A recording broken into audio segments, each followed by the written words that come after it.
Of course, there I was thinking it was your fault because you've been left in charge, or Manuel's fault for not waking you, when all the time it was my fault. Oh, it's so obvious now. I've seen the light. Few television moments have stirred as much debate as a single scene from a show celebrated for its chaotic humor and sharp satire. Fawlty Towers, a comedy so brilliantly absurd it gained cult status with just 12 episodes, came dangerously close to cancellation over one controversial moment. How could laughter so clever and quick also strike a nerve so deep? At the center stood Basil Fawlty, the blundering hotel manager whose antics made him iconic yet polarizing. This is the story of how one scene ignited outrage, reshaped the show's legacy, and forever changed comedy's boundaries. The controversial scene unfolds. The story of the infamous scene that nearly caused Fawlty Towers to vanish from the airwaves begins with an episode unlike any other. This installment,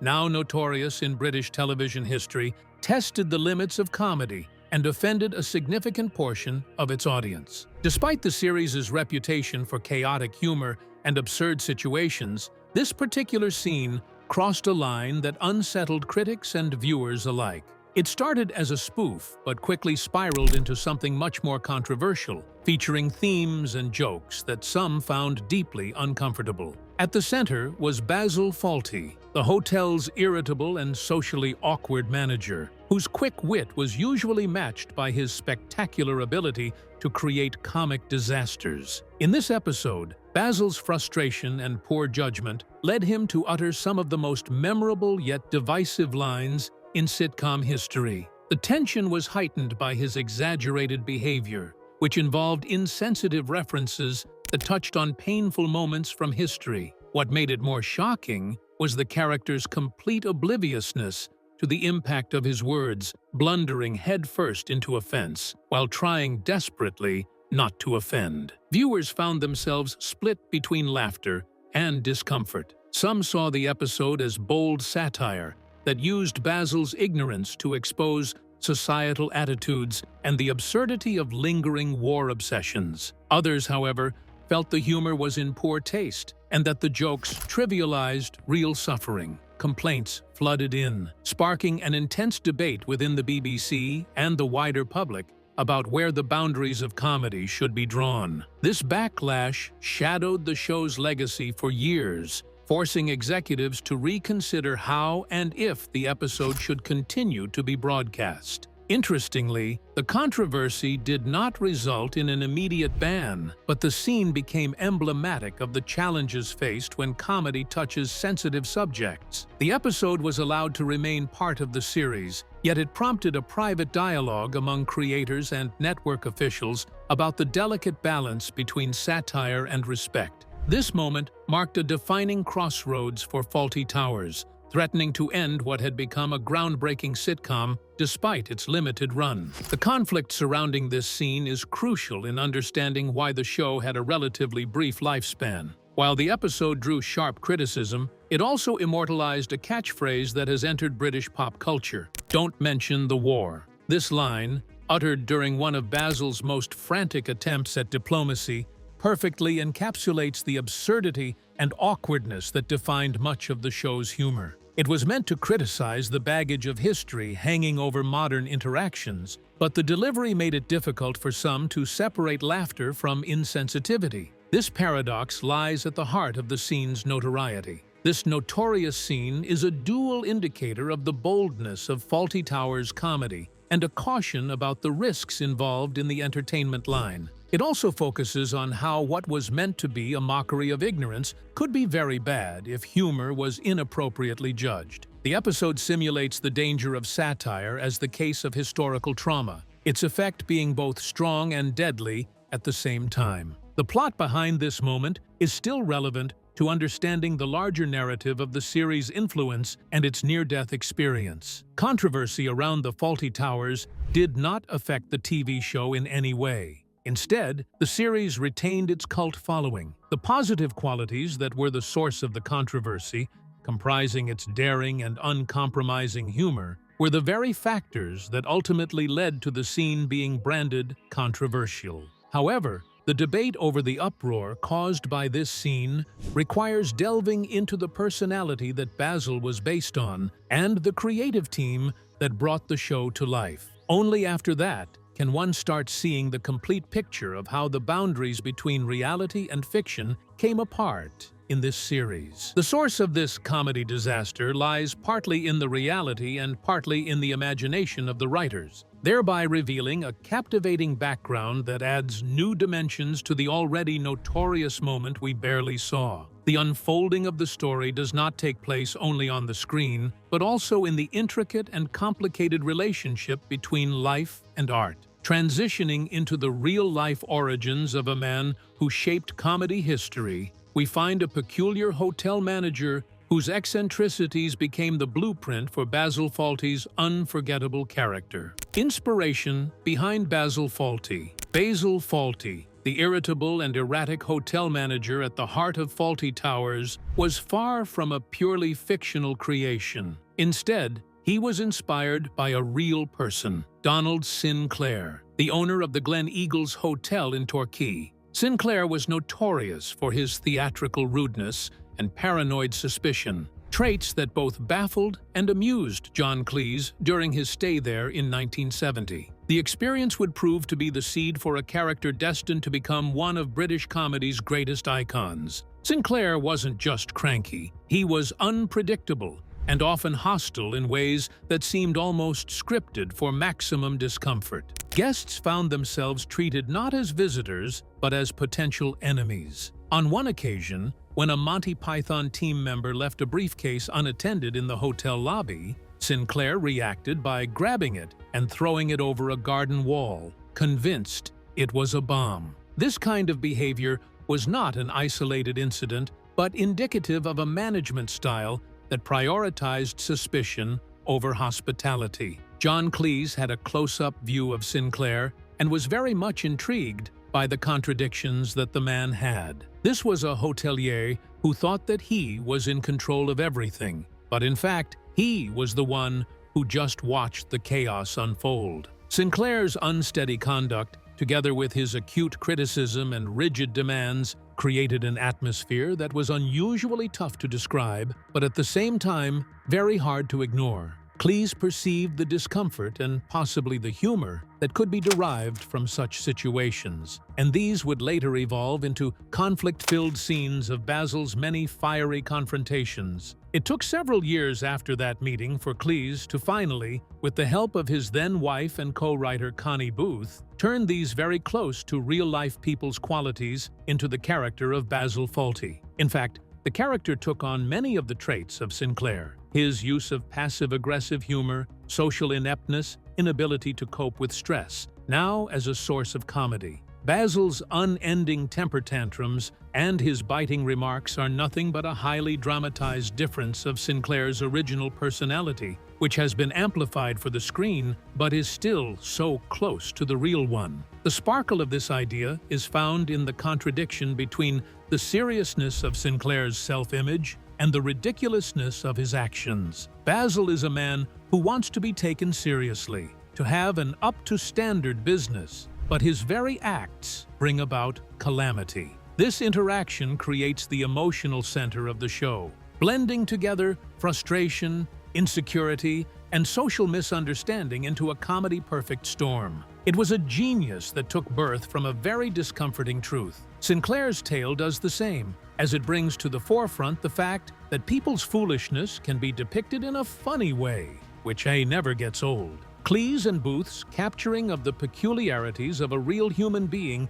made the character feel both exaggerated and deeply familiar. Basil's vices present the main issues of society, pride, and failure, all taken from everyday living. This being real is one of the reasons that the humor has not only lasted, but is still relevant even after decades. Turning Sinclair's oddball hotelier into a sitcom character also helped in forming the chaotic tone of the show. The blunders, outbursts, and constantly increasing drama of each episode can be traced back to the unstable environment Cleese met at that coastal hotel. If it hadn't been for that meeting, Basil Fawlty might not have come into being, and then the series wouldn't have the outstanding combination of chaos and comedy that characterizes it. Born from real-world roots, the show's creation sparked a journey from early skepticism to evolving appreciation, ultimately becoming a beloved television classic. Show's creation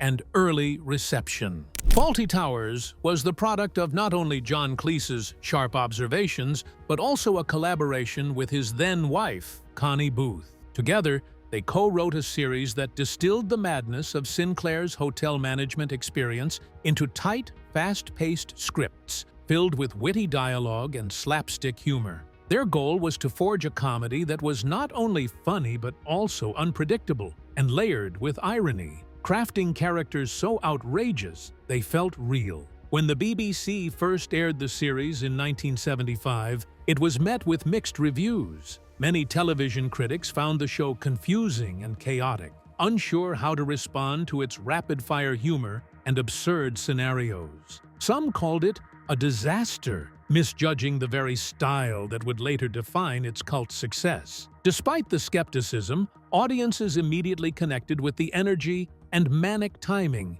quickly cultivating a devoted following. The characters who provided the right mix of tension and hilarity were a major factor in the attraction of the show. The series got a great deal of its dynamism from the character of Basil, whose explosive nature and nerves were gigantic. At the same time, Sybil, Basil's sharp-tongued spouse, not only controlled but also humiliated him through her clever repartees. The calm and rational maid Polly was often presented as the only reasonable grown-up in the house, while Manuel's naive puzzlement only added to the confusion. Blended together, they formed a volatile combination that turned every episode into a misunderstanding-based powder keg. Critics may have struggled initially, but the public response helped save the show. After only 6 episodes, there was talk of cancellation, but reruns and word of mouth turned the tide. Viewership swelled as more people tuned in to witness the comedic disasters unfold. By 1979,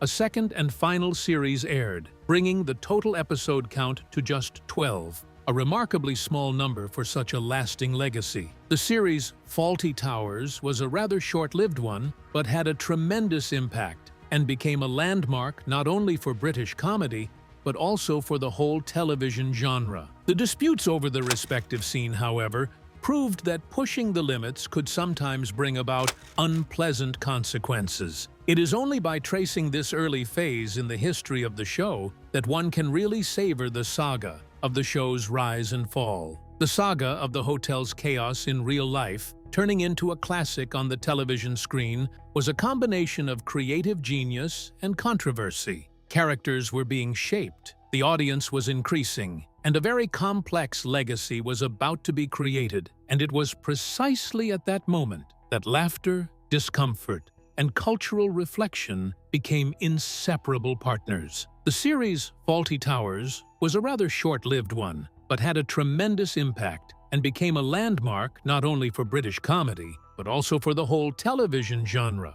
The disputes over the respective scene, however, proved that pushing the limits could sometimes bring about unpleasant consequences. It is only by tracing this early phase in the history of the show that one can really savor the saga of the show's rise and fall. The saga of the hotel's chaos in real life, turning into a classic on the television screen, was a combination of creative genius and controversy. Characters were being shaped, the audience was increasing, and a very complex legacy was about to be created. And it was precisely at that moment that laughter, discomfort, and cultural reflection became inseparable partners. The turbulent origins of Basil Fawlty and the show's rocky start set the stage for a deeper exploration of the volatile character dynamics that fueled its humor and tension. Characters and their dynamic.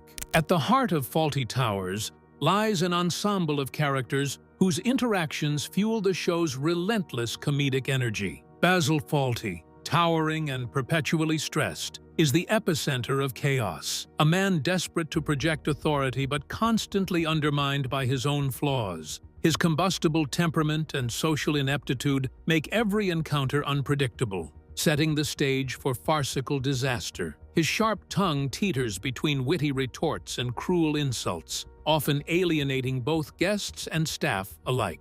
Opposite Basil stands Sybil, his wife, whose sharp wit and commanding presence keep the hotel's dysfunction somewhat contained. She expertly wields sarcasm and scorn, tempering Basil's outbursts with cutting realism. Sybil's dominance in their marriage adds another layer of tension, her confident control contrasting Basil's insecurity and fragile ego. This dynamic brings a distinctly British humor to their exchanges, filled with verbal spars that reveal deeper undercurrents of frustration and dissatisfaction. Polly, the sensible maid, provides a steadying influence amidst the madness. Calm and pragmatic, she often acts as the only voice of reason in the hotel's chaos. Polly's grounded nature balances the other characters' extremes, offering moments of quiet insight and subtle humor. Through her understated reactions, the show highlights the absurdity around her, using her as a lens for the audience to process the unfolding madness. Then there is Manuel, the eager but hapless Spanish waiter, whose persistent misunderstandings drive much of the physical comedy. Manuel's struggles with language and local customs add innocence and vulnerability to the mix. His inability to follow instructions often triggers Basil's explosive frustration. Yet Manuel's genuine desire to please endears him to both colleagues and viewers. This relationship highlights themes of communication breakdowns and cultural clashes, all wrapped in slapstick humor. Together, these characters create a volatile ecosystem where misunderstandings and clashing temperaments escalate quickly. The tension derives not only from Basil's efforts to control the hotel, but also from the contradictions within the staff and guests. Each character is carefully constructed to amplify Basil's flaws, while bringing their own quirks and vulnerabilities to the forefront. This balance between personality clashes and shared struggles gives the show its enduring appeal. What makes their dynamic especially compelling is how it reflects broader social themes. Basil's snobbery and desire for respect mask a deep insecurity and sense of failure. Sybil's sharp command underscores gender power plays within marriage and society. Polly's reasonableness often goes unnoticed, mirroring the undervaluation of working-class women. Manuel's confusion reminds us of immigrant challenges and the complexities of belonging. The comedy thrives on these nuances, making the characters feel real despite their absurd situations. The writing sharpens every interaction, transforming simple conflicts into elaborate farcical set pieces. Timing and pacing are crucial, with rapid-fire insults, misunderstandings, and physical comedy blending into a chaotic rhythm. Moments like Basil's tantrums or Manuel's mishaps are crafted with precision, making even predictable disasters feel fresh and entertaining.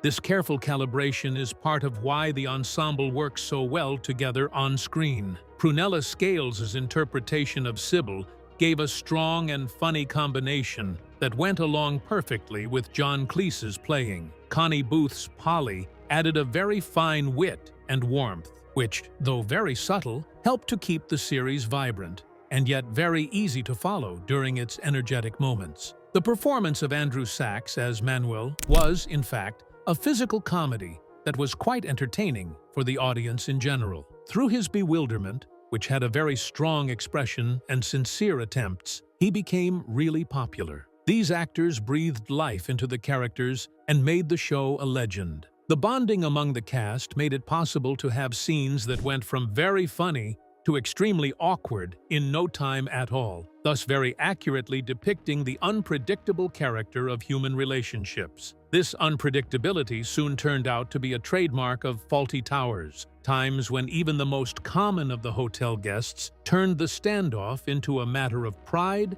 patience, and misunderstanding. The ability of the cast to become their characters to the very largest extent provided a comedy that was still appealing to the audience of the next generation. With the core cast established and their combustible chemistry in place, the series was primed for episodes that pushed boundaries. The war joke Backlash. The episode titled The Germans is the most infamous of Fawlty Towers, and the source of the controversy that almost ended the show's run. From the outset, the episode plunges viewers into a whirlwind of absurdity, centering on Basil's ill-fated attempt to host a group of German tourists. Struggling with a concussion, Basil's already fragile composure unravels completely, igniting a series of cringe-worthy moments that push comedy into uncomfortable territory. One of the defining features of this episode is Basil's desperate order to his staff: "Don't mention the war." This phrase quickly becomes ironic as Basil's repeated and escalating references to World War II dominate his dialogue. His frantic, fast-talking tirades weave Nazi comparisons and awkward imitations, culminating in a ludicrous goose-step march through the hotel lobby. The scene's outrageousness was intended as satire, targeting Basil's foolishness and British war obsession, rather than the German guests themselves. However, not all viewers interpreted the humor in this way. Some British audiences found the jokes amusing and recognized that the real target was Basil's ignorance and arrogance. Others, particularly within the BBC and among some viewers, felt the humor was insensitive, trivializing the trauma associated with the war. Complaints poured in, fueling debates about whether such content was appropriate for television comedy and prompting concerns over the episode's potential removal. The backlash against the episode was so great that it even led to some heated discussions at BBC behind the scenes. The episode got neither banned nor completely shelved, but the executives definitely considered it for an indefinite shelf. The whole internal argument was actually a reflection of the broader issue of being tolerant of different cultures and, at the same time, being creative. The whole controversy made the episode quite a debate center regarding comedy's boundaries in relation to historical events that are still painful. The channel had it mixed too, on the other side. Some Germans were among the viewers who looked at the issue from different angles and, in the end, appreciated the satire's multi-layered ways, interpreting it as a criticism of British attitudes rather than an assault on Germany. They laughed at the hotel manager's ridiculous antics and were in tune with the absurdity that was being showcased. However, some people, especially those whose families had first-hand experiences of the war, found the comic representation to be offensive and hard to digest, combining laughter with such a difficult past. As the years went by and streaming services turned the show into an international product, criticism waves kept coming up. Modern-day audiences and cultural critics faced controversies surrounding the episode by applying present-day moral standards, at times cutting or excluding controversial scenes. These controversies reopened the discussion, now divided into two parts. One viewing the edits as an act of kindness towards the victims, and the other considering them a kind of censorship that took away the show's comedy. John Cleese, the co-creator of the show, stood up for it, pointing out that it was never the intention of the writers to be cruel, but rather to highlight the ridiculousness of Basil's character and to mock the British obsession with the war that lasted so long. He maintained that satire was not really done unless one had to suffer during the process,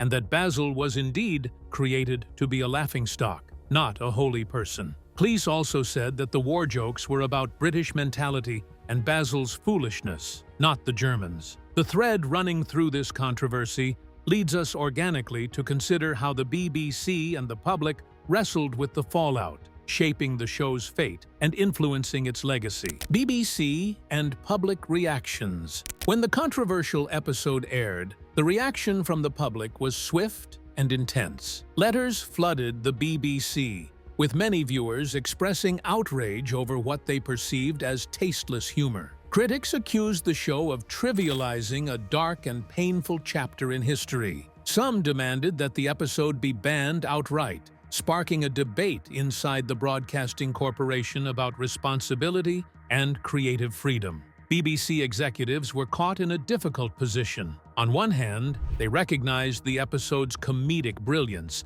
and its importance to the show's identity. On the other, the volume and sincerity of the complaints could not be ignored. The network's decision-makers debated whether to withdraw the episode from the lineup or to keep it airing with warnings. They eventually opted for the latter, but not without reservations, highlighting the complex balance between protecting audiences and supporting artistic expression. Behind closed doors, tensions ran high among those involved with the show. The producers faced pressure to tone down future content or risk alienating viewers and sponsors. This internal climate underscored how far Fawlty Towers had pushed boundaries for its time. Yet, the creators remained steadfast in defending their intent, emphasizing the satirical aim rather than any ill will toward the subjects portrayed. Nonetheless, public opinion was quite diverse. A minority of fans supported the show's brave comic style, while the majority of people did not like the way the episode was treated. Consequently, they claimed that Fawlty Towers was actually attacking ignorance, in this case, Basil's own absurdity, not any community. This defense brought to light the intricacy of the show and reminded the viewers that the comedy was often derived from character flaws, whereas, at the same time, the use of offensive views was not accepted, but rather exposed and ridiculed. Eventually, the debate moved to streaming services and contemporary broadcasting standards as time passed. Some platforms decided to wipe the episode off the face of the earth completely, whereas others went for a more gentle approach and just cut out the parts that might trigger some reactions. This kind of censorship done retroactively stirred up the discussions once again, and this time it was not only between the old-time fans, but also included the new audiences. The long-standing supporters frequently perceived these cuts as wrong, contending that the misunderstanding of the episode's satirical intent was the reason for viewing it as less historical and artistically valuable. The uproar that followed not only tested the BBC's resolve, but also cemented the episode's place in television history. Legacy and cultural impact. Fawlty Towers left a legacy that far exceeds its brief 12-episode run, with the controversial episode anchoring its position as a subject of ongoing discussion. Its bold approach to comedy, characterized by pushing social boundaries, has influenced countless sitcoms and comedians worldwide. The show demonstrated that humor could be dark, uncomfortable, and still deeply funny, a template that many have sought to replicate or react against. The episode's most famous line, "Don't mention the war," has become ingrained in British pop culture. It is quoted, parodied, and studied as an example of how comedy can encapsulate national attitudes and historical anxieties. The phrase captures the intersection of humor and cultural memory, illustrating how a simple joke can carry layers of social meaning. Its endurance speaks to the power of television to shape collective consciousness. Beyond catchphrases, the show challenged how audiences engage with comedic portrayals of sensitive subjects. It foregrounded the idea that comedy often functions as a mirror to society's foibles, revealing uncomfortable truths through exaggeration. This has sparked debates about political correctness and the evolution of taste, forcing viewers to question where satire ends and offense begins. Fawlty Towers thus became a case study in balancing humor with respect. The show's influence also extends to academic and critical spheres. Scholars analyze its writing and characters as exemplars of farce and social commentary, noting the intricate timing and layered characterizations. This critical acclaim has sustained the show's status, ensuring that new generations study and appreciate its craft. The ongoing discourse helps preserve Fawlty Towers as a significant cultural artifact rather than just a relic of its era. Interestingly, the controversy surrounding the episode has not diminished its popularity or cultural relevance. Instead, it has intensified interest and engendered a deeper appreciation for the risks the creators took. The episode has become emblematic of comedy's power to provoke reflection as well as laughter. Such dual impact is rare and highlights the show's unique place in television history.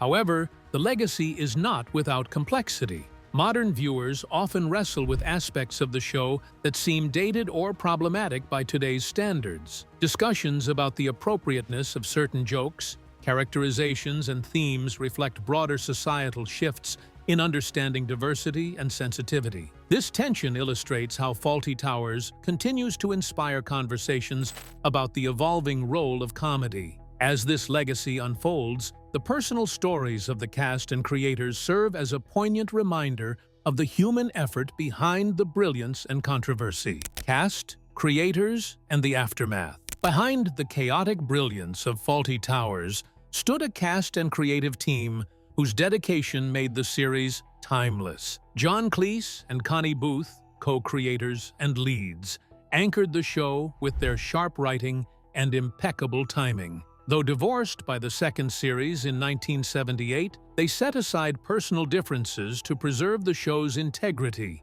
their creative partnership lending Fawlty Towers its wit and emotional precision. Prunella Scales, as the formidable Sybil Fawlty, mastered the balance between authority and charm. Off-screen, she was kind and gracious, and her portrayal remains one of British comedy's finest. Despite facing vascular dementia in later life, her legacy endures through her iconic performance. Andrew Sachs infused the hapless waiter Manuel with warmth, innocence, and physical brilliance. His dedication was legendary, enduring real injuries from slapstick scenes, cementing Manuel as one of television's most beloved characters until Sachs's passing in 2016. Supporting actors such as Ballard Berkeley's eccentric Major Gowan, Brian Hall's no-nonsense Terry, and the elderly duo Miss Tibbs and Miss Gatsby each added color and authenticity. While some portrayals reflect dated attitudes, they collectively captured a vivid snapshot of 1970s Britain. Behind the scenes, tensions,